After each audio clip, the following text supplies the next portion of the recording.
Baik, Assalamualaikum warahmatullahi wabarakatuh. Selamat pagi, Waalaikumsalam. teman-teman. Yang terhormat Ibu Desi Rahmatina, selaku dosen mata kuliah aktuaria, dan teman-teman yang saya sayangi. Nah, kami dari kelompok 3 akan mempresentasikan hasil diskusi kami. Pada pada materi hari ini yaitu masalah optimasi, ada penerimaan total, penerimaan marginal dan elastisitas, keuntungan monopoli, serta model persediaan. Nah, untuk materi yang pertama itu akan dijelaskan oleh Farudin. Pada Farudin dipersilakan.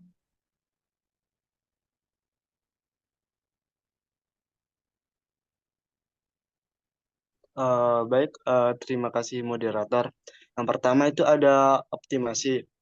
Optimasi adalah suatu konsep penting dalam analisis ekonomi. Perusahaan mencoba untuk memaksimasi laba dan meminimasikan biaya, berupa untuk memperkecil pengangguran, inflasi, dan juga memaksimalkan hasil pajak. Konsumen ingin memperoleh kepuasan maksimal dari produk yang mereka beli. Next, yang pertama itu ada optimasi tanpa batas. Optimasi tanpa batas merupakan optimasi itu variabel yang telah dibahas pada bagian sebelumnya. Di di depan sudah diperkenalkan istilah maksimum dan minimum. Untuk menentukan produksi optimal biaya bagaimana mencari titik produksi menunjukkan produsen mencapai profit maksimal. Optimasi dimaksud adalah menemukan nilai dari suatu fungsi dan kemudian melinear apakah maksimasi atau minimum. Untuk lebih jelas, kita akan mengasih sebuah contoh. Oke, contoh pertama itu eh,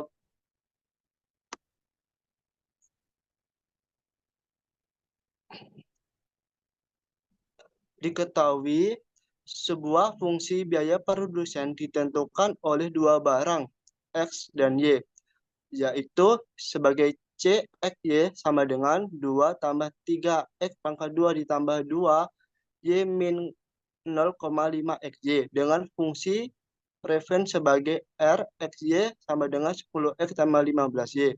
Ditanya, berapakah produksi X dan Y mengakibatkan profit menjadi maksimum? Uh, Penyelesaiannya itu untuk mencari profit maksimum, terlebih dahulu kita cari profitnya, yaitu profit RXY dikurang CXY. Menghasilkan fx itu min 6x ditambah 0,5 y sama dengan 10 itu persamaan satu. Untuk profit x kurang y itu fy itu min 4x tambah 0,5 sama dengan 15. Sehingga fx itu menghasilkan negatif 6, fy itu sama dengan negatif 4, jadi fxy sama dengan 0,5.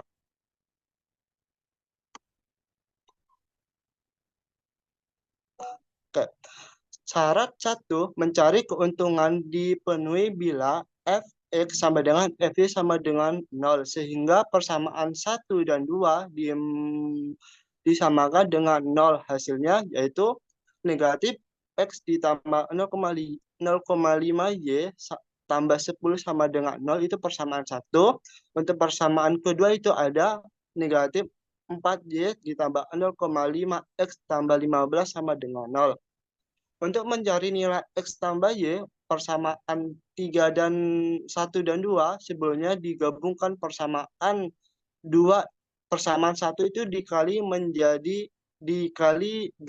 menjadi negatif 6F, 6X dikali 8 ditambah 0,5Y dikali 8 dan 10 dikali 8.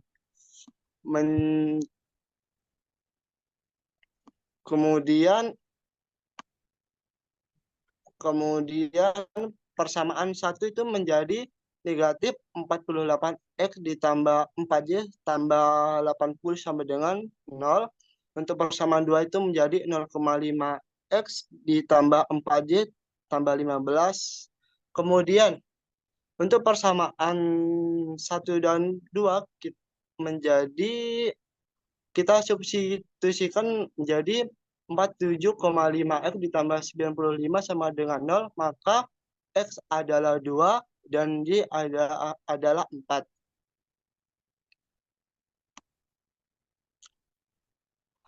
Untuk mengetahui uji stasioner dengan D sebagai syarat 2 menentukan profit maksimum.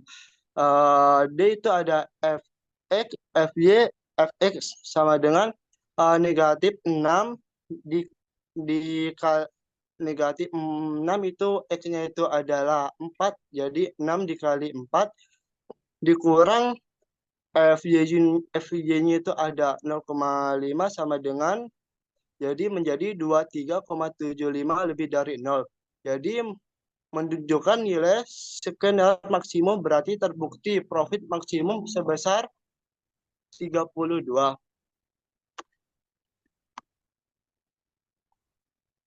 Next.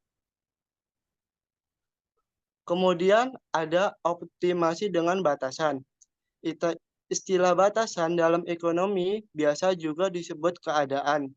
Seperti sudah disebutkan di atas, misalnya mencapai profit maksimum, ternyata produsen menghadapi batasan biaya. Konsumen mencapai kepuasan maksimum, ada batasan pendapat analisis akan dibahas bagian disebut dioptimasi dengan batasan. Penyelesaian optimasi itu dibatasi dengan 2 variabel dasar, yaitu ada fungsi f itu ada x, y, yang dicari nilai optimasinya dengan batasan fungsi gitu xy, jadi fxy akan dicari nilai optimasinya tetapi dibatasi oleh fungsi gx. Gxy, fungsi xy sering juga disebut kendala.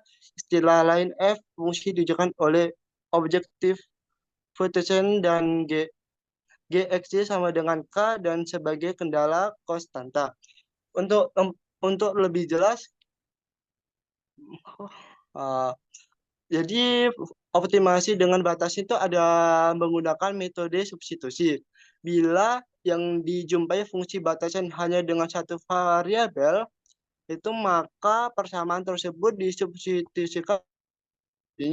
Dengan demikian, penyelesaian pencarian titik stasioner sama dengan optimasi tanpa batasan. Untuk lebih jelas, kita lanjut ke contoh soal. Nah,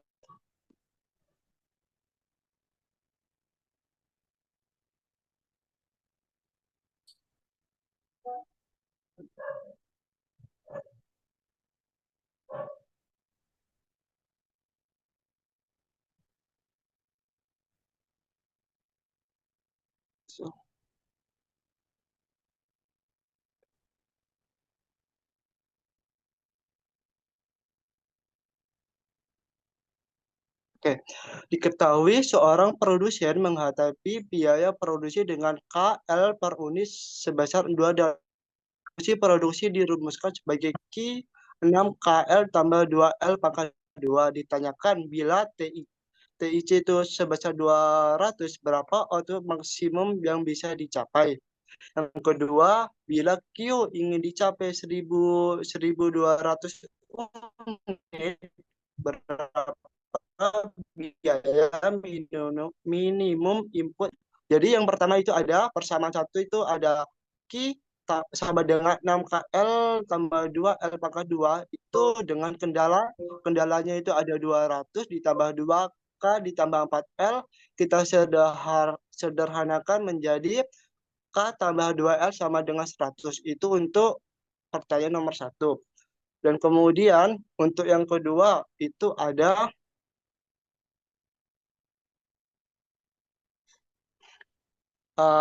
K itu dalam persamaan 1 diganti dengan persamaan 2 menjadi Q sama dengan 6 dikali 100 dikurang 2L ditambah 2L kuadrat menjadi 600L dikurang 12L pangkat 2 ditambah 2L pangkat 2 menjadi 600 600L ditambah 10S pangkat 2. Untuk mencapai posisi stasioner diperlukan syarat yaitu di Q per DL sama dengan 0. Sehingga diperoleh 600 dikurang 20L sama dengan 0 sehingga L itu hasilnya menjadi hasil disubstitusikan ke dalam persamaan 2 diperoleh K itu 100 dikurang 2 kali 30 sama dengan 40.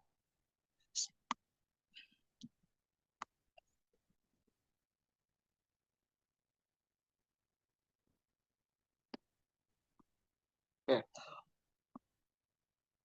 Untuk yang kedua itu persamaan kedua itu merupakan kebalikan dari persamaan yang pertama, yaitu TIC 2K ditambah 4L itu persamaan 1 dengan fungsi kendala Q 6KL ditambah 2L pangkat 2 sebesar 1200 disederhanakan menjadi 6KL sama dengan 1200 dikurang 2L pangkat 2.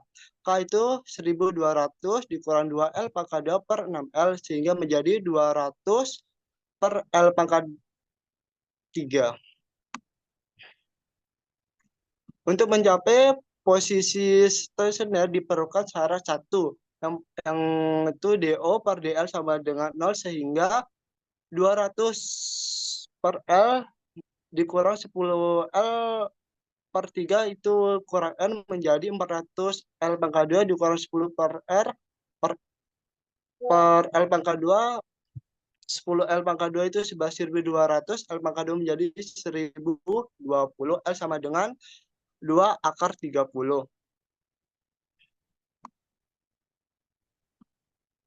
Sebenarnya secara matematis nilai L adalah 2.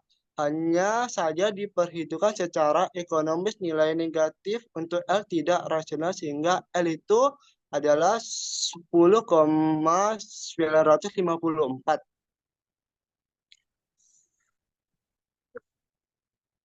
Berikut ada nilai K dihitung dengan persamaan 2. K itu ada 200 per 10,954 dikurang 10,94 per 3 sehingga menjadi 14.607 dan TIC sama dengan 2K ditambah 4L cuma 73,03.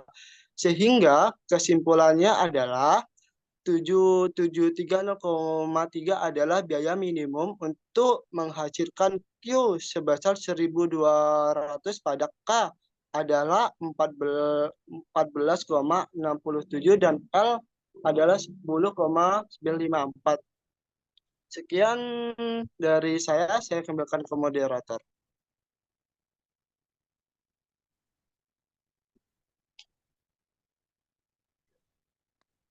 Baik, terima kasih penjelasannya dari Pak Rudin. Selanjutnya, materi yang kedua itu penerimaan total yang dijelaskan oleh Kak Adel. Pada Kak Adel dipersilakan.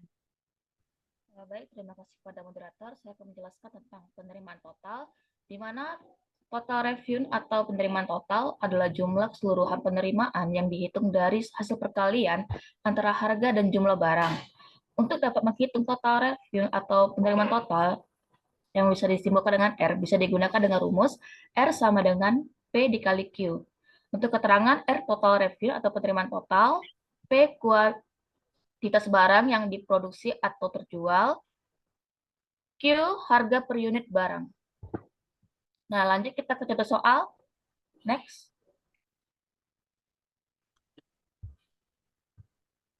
Contoh soal berikut. Fungsi permintaan yang dihadapi oleh seorang produsen ditunjukkan oleh P sama dengan 900 dikurang 1,5 Q. Tentukan A, bagaimana persamaan penerimaan totalnya. B, berapa R jika terjual barang sebanyak 200 unit. Dan berapa harga terjual P per unitnya. Nah, bisa dilihat di bawah untuk persamaannya itu di mana P sama dengan 900 dikurang 1,5 Q, maka R sama dengan P dikali Q. Nah, kita masukkan pada persamaan di mana R sama dengan Q dikali 900 dikurang 1,5 Q. R sama dengan kita kali dalam di mana 900Q dikurang 1,5 Q pangkat 2. Nah, itu untuk yang persamaannya. Lanjut kita yang B, di mana R sama dengan 900Q dikurang 1,5 Q pangkat 2. R sama dengan kita masukkan 200 unit, di mana 900 dikali 200 dikurang 1,5 dikali 200 pangkat 2. R sama dengan 120.000. Dan P, itu di mana 900 kurang 1,5 Q, P sama dengan 900 dikurang 1,5 dikali 200. Maka P sama dengan 600. Sekian dari saya kembalikan kepada moderator.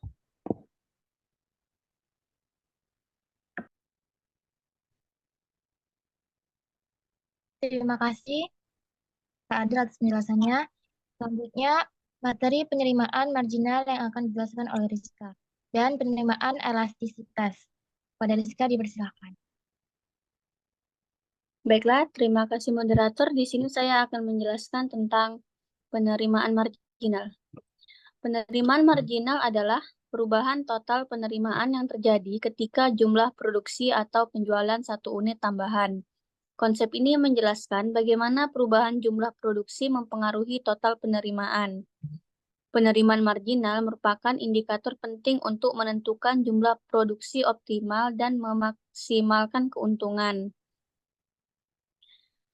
Penerimaan marginal atau MR juga membantu dalam pengambilan keputusan strategis seperti penentuan harga, promosi, dan pengembangan produk.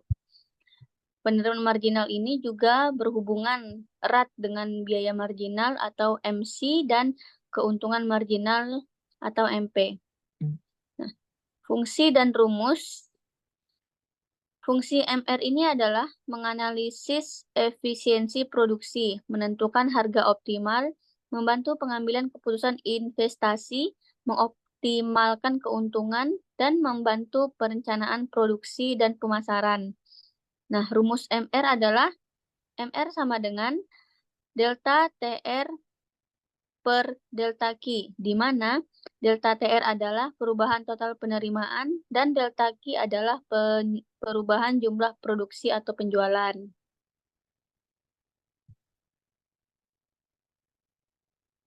Next. Nah, ada pun contoh soal dari penerimaan marginal ini, yaitu Agus mampu menjual sebanyak 600 kain batik dengan penerimaan total 42 juta.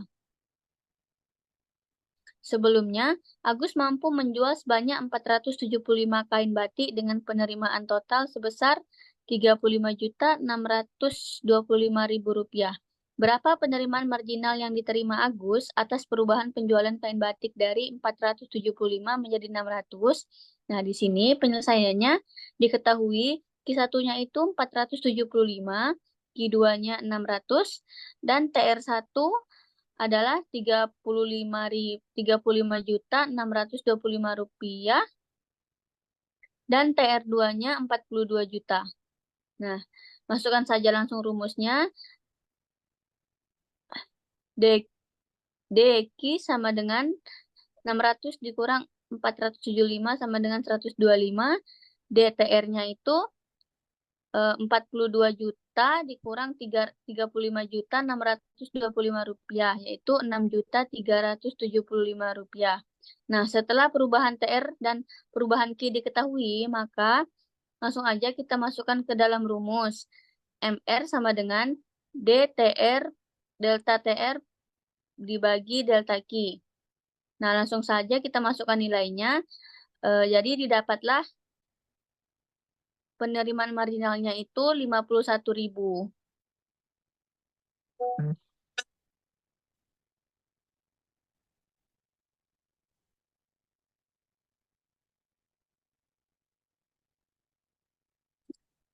Penerimaan elastisitas. Penerimaan elastisitas mengukur seberapa sensitif permintaan terhadap perubahan harga.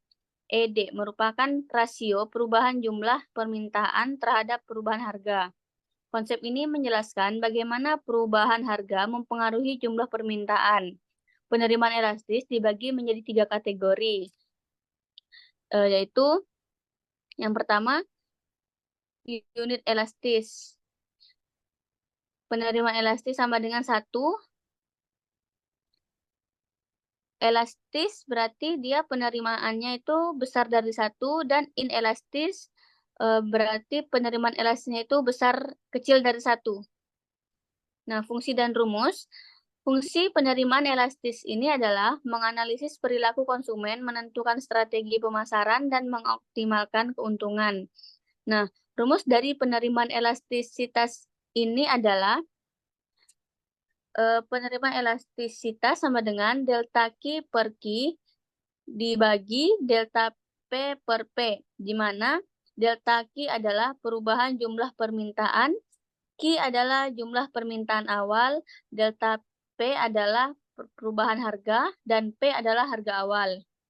Nah, manfaat dari penerimaan elastisitas ini adalah membantu pengambilan keputusan strategis, menganalisis perilaku konsumen, menentukan harga optimal, dan mengoptimalkan keuntungan.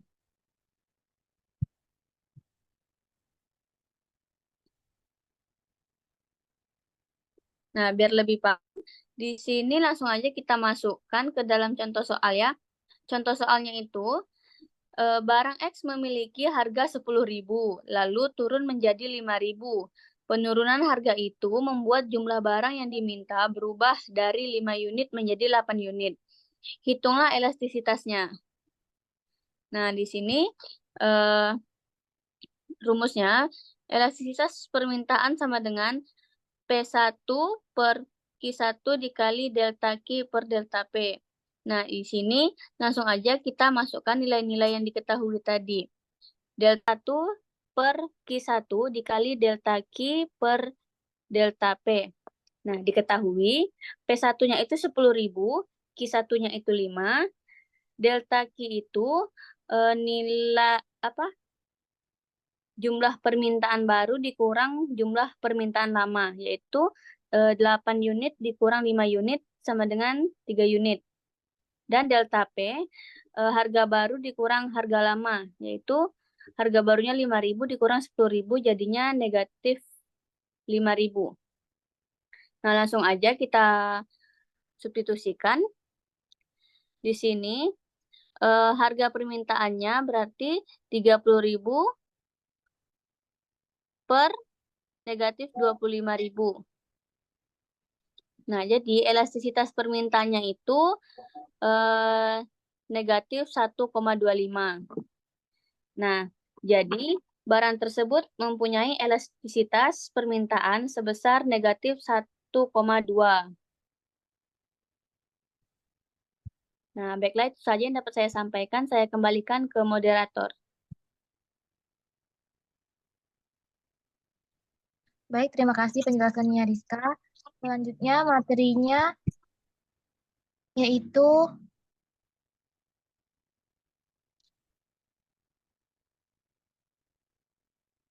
keuntungan monopoli yang akan dijelaskan oleh Rini Fitriani. Kepada Rini dipersilakan.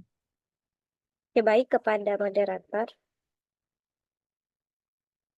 Di sini saya akan membahas tentang kekuatan pasar dan monopoli.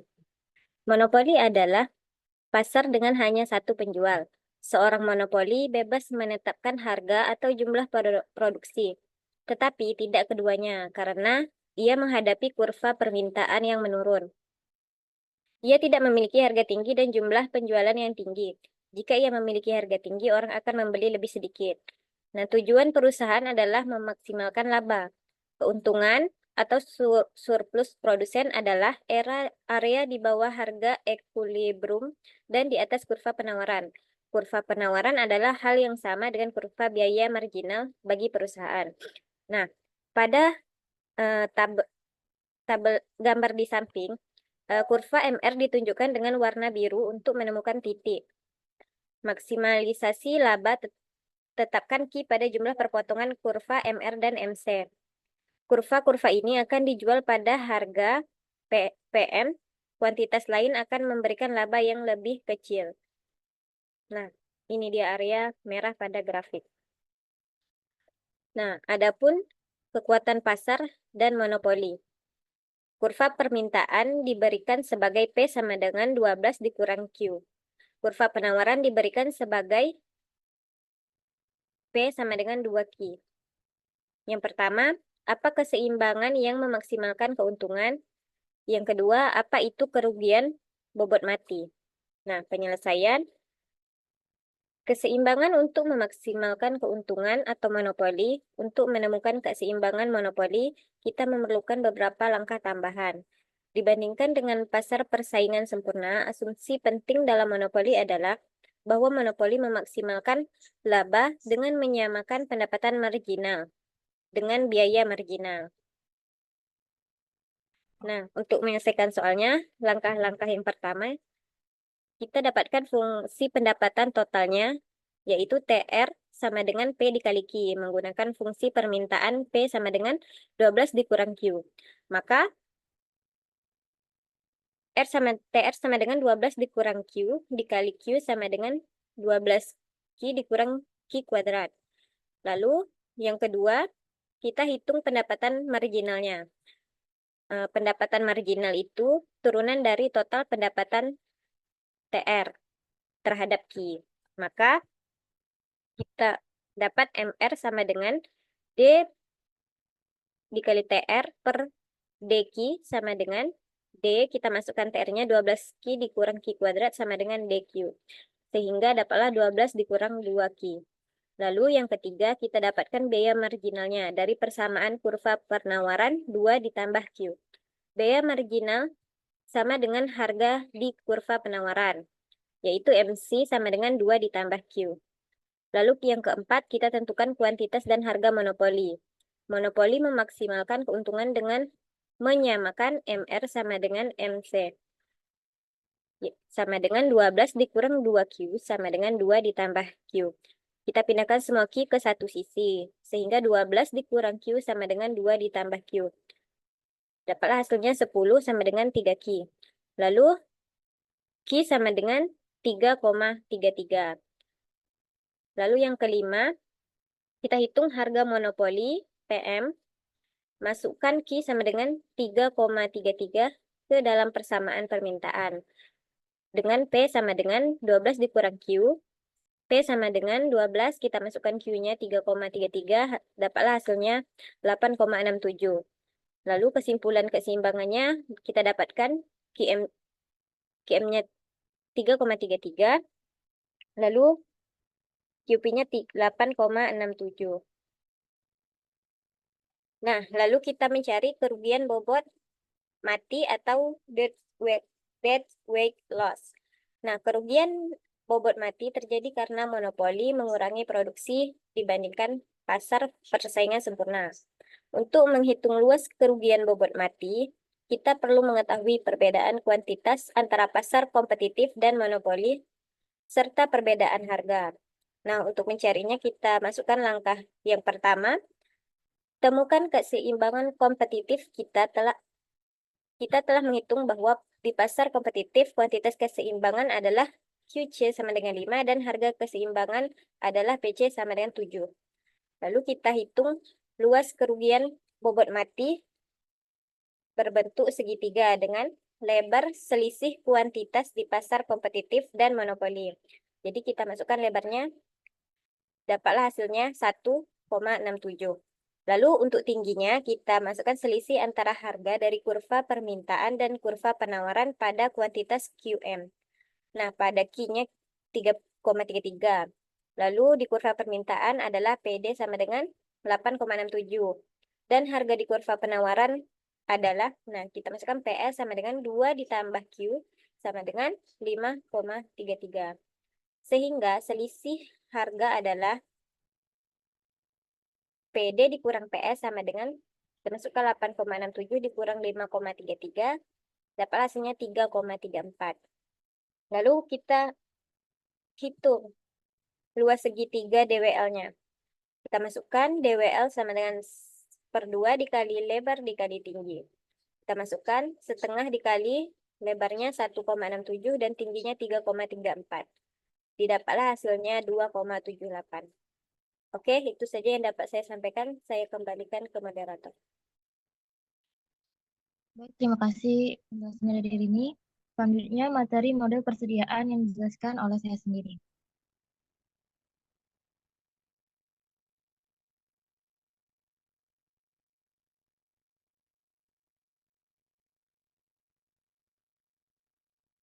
Adapun model persediaan, yaitu dalam perusahaan setiap manajer operasional dituntut untuk dapat mengelola dan mengadakan persediaan agar terciptanya efektivitas dan efisiennya kegiatan operasional. Nah, pentingnya persediaan bagi perusahaan ini, pengelolaan persediaan yang baik sangat penting. Di satu sisi, perusahaan akan berusaha mengurangi biaya dengan mengurangi jumlah persediaan. Tapi di sisi yang lain, tanpa ada persediaan, sebuah perusahaan tidak dapat berjalan dan dapat terhenti proses produksinya dan konsumen menjadi kecewa saat barang tidak tersedia. Adapun jenis-jenis persediaan, pertama, persediaan bahan mentah, yaitu bahan-bahan yang telah dibeli tetapi belum diproses. Bahan-bahan dapat diperoleh dari sumber alam atau dibeli dari supplier. Yang kedua, persediaan barang setengah jadi atau barang dalam proses, yaitu bahan yang telah melewati sebuah proses produksi atau telah melewati beberapa proses perubahan. Yang ketiga, persediaan pemeliharaan atau perbaikan. Persediaan yang disediakan untuk pemeliharaan dan perbaikan dan operasional ini dibutuhkan untuk menjaga agar mesin-mesin dan proses-proses tetap produktif. Yang keempat, persediaan barang jadi, itu produk yang telah selesai diproduksi atau diolah dan siap dijual. Adapun model-model persediaan itu ada 3, yaitu model kuantitas pesanan ekonomis atau bisa disebut EOQ. Yang kedua, model kuantitas pesanan produksi. Yang ketiga, model diskon kuantitas. Nah, model kuantitas pesanan ekonomi ini yang EOQ merupakan salah satu teknik kontrol pengendalian persediaan yang paling sering digunakan. Teknik yang mudah untuk digunakan mengetahui asumsi jumlah permintaan diketahui, waktu tunggu, tidak tersedia, diskon, kuantitas, biaya variabel, hanya biasa pesan dan biaya simpan, dan kehabisan persediaan dapat sepenuhnya dihindari. Yang kedua, model kuantitas pesanan produksi dapat diterapkan pada 2 situasi, yaitu ketika persediaan mengalir atau menumpuk secara berkelanjutan selama suatu waktu setelah sebuah pesanan ditempatkan atau pada situasi ketika unit-unit dihasilkan dan dijual secara bersamaan. Yang ketiga, model diskon kuantitas. Model kuantitas ini merupakan pengurangan harga untuk sebuah barang jika dibeli dalam kuantitas besar. Nah, model-model persediaan di atas mengasumsikan bahwa permintaan sebuah produk bersifat konstan dan pasti. Jika tidak melepas asumsi ini dapat melihat keadaan dunia nyata secara langsung, maka dapat menggunakan model-model probabilistik di mana permintaan dan waktu tunggu tidak selalu diketahui dan bersifat konstan. Nah, untuk menentukan jumlah bahan baku dari model yang pertama itu, caranya EEQ sama dengan AK 2 dikali R dikali O bagi C. Nah, di sini juga ada keterangannya. R itu jumlah kebutuhan barang yang dibeli selama setahun. O itu biaya pesanan tiap kali pesan. C itu biaya simpan bahan per unit. P itu harga barang. E itu persentase biaya simpan. Nah, untuk cara yang kedua itu cara model POQ sama dengan akar 2S dibagi DH. Nah, keterangannya juga ada di sini. Jumlah D itu jumlah kebutuhan barang, S itu biaya pemesanan, H itu biaya penyimpanan terhadap nilai barang,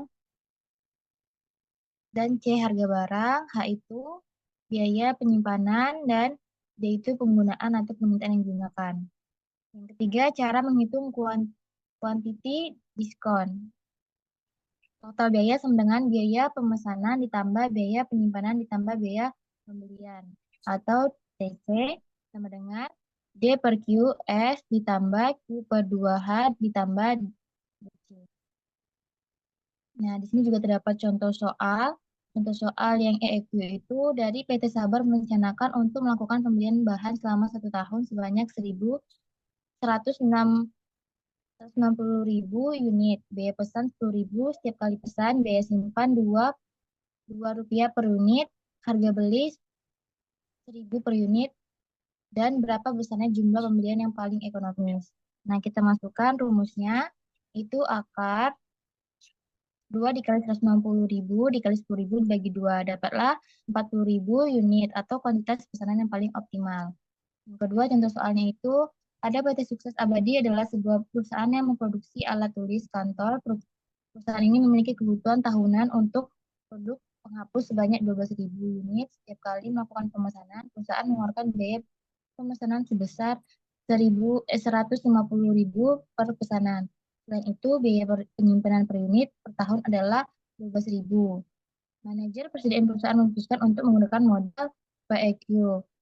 Nah, masukkan tadi 2 dikali 12.000 dikali 150.000 dikali 4. Bagi 12.000 dikali 4.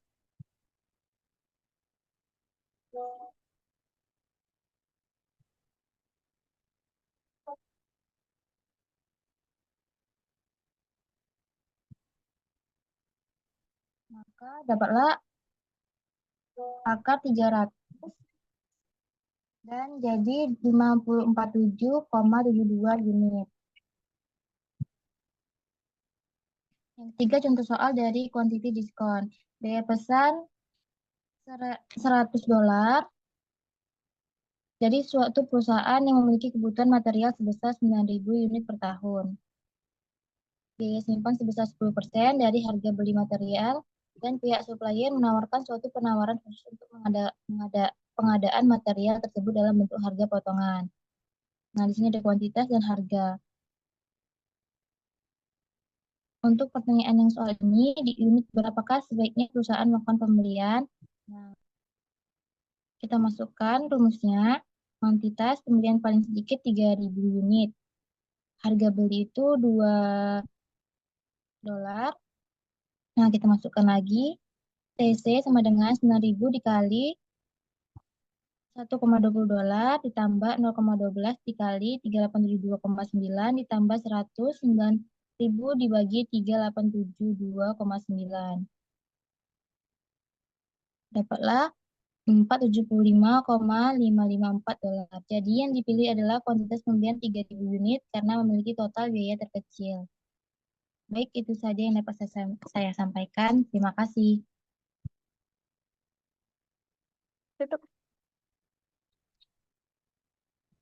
Sekian dari kelompok 3. Apabila ada mohon maaf apabila ada kesalahan. Kita akhiri. Assalamualaikum warahmatullahi wabarakatuh. Waalaikumsalam warahmatullahi wabarakatuh.